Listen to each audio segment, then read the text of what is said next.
So this is my explanation for number 33 on the exams for test corrections. So what went wrong the first time was I forgot about the 100 milliliters of water. So I got the 10.9 grams per liters and didn't do this last step right here.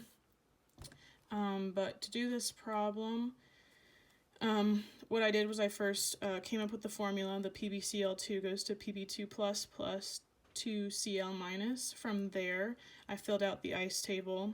Remember 2x because there's 2 Cl's.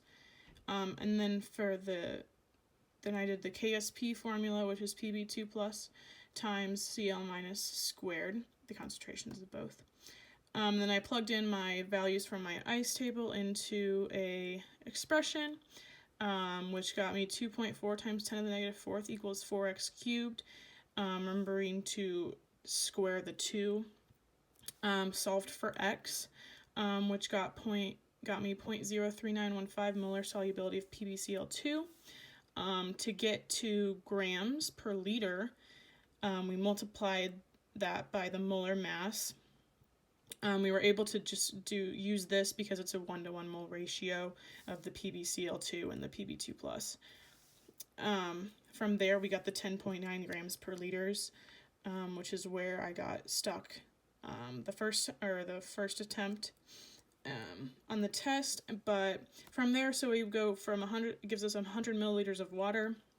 We converted milliliters to liters, which is 0.01, and multiplied that times the 10.9 grams of PbCl2, which gave us 1.09, and with sig figs we got 1.1 grams, which is what we needed. This is my explanation of number 29 for exam 3 test corrections. This question I just simply did not have time to do. So yeah, that's kind of just what went wrong, time management, I guess. So first thing I did was I wrote out the equation that it gave us, just something easy to refer back to. And then I wrote the specific equation that we needed to use, which is delta G equals negative RT ln of Kp, and we're solving for Kp here. It gave us the delta G, which was negative 69.7 kilojoules per mole.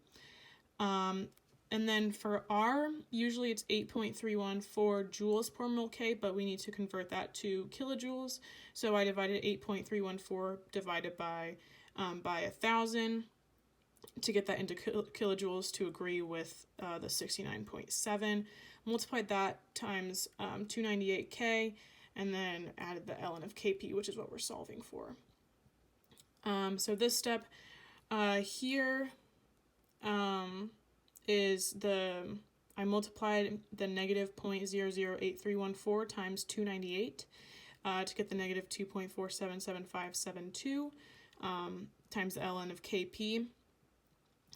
From there, we divided, we moved the 2.477572 over by dividing the 69.7 divided by that, which gave us the 28.132, which equals the ln of Kp. And to get rid of the ln, we put e to the power of 28.132, which ended up giving us 1.65 times 10 to the 12, which is the correct answer.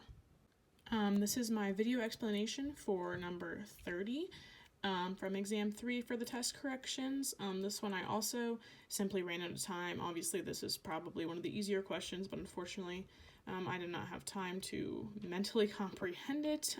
So time management once again was just my issue. So first things first, I wrote out the equation that it gave us. Just makes me feel better, I guess. And I wrote down all the information that it gave us, the overall formation constant of the AgCN2 and the KSP for the AgCN.